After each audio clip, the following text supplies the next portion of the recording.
भगत कबीर साहब फरमाते हैं, ये तन विष की बेलरी, ये तन विष की बेलरी, गुरु अमृत की खान।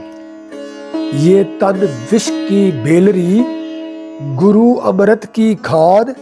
शीश दे जो गुर मिले तो भी सस्ता जान।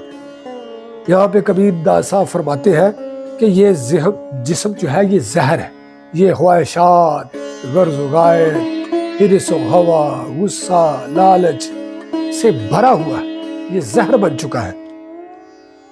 मगर जो गुरु है उसका जो वजूद है वो एक खान है, सदाकत की, पाकी की, जो तैयब है, ताहर है, मुअत्तर है, मुनव्वर है।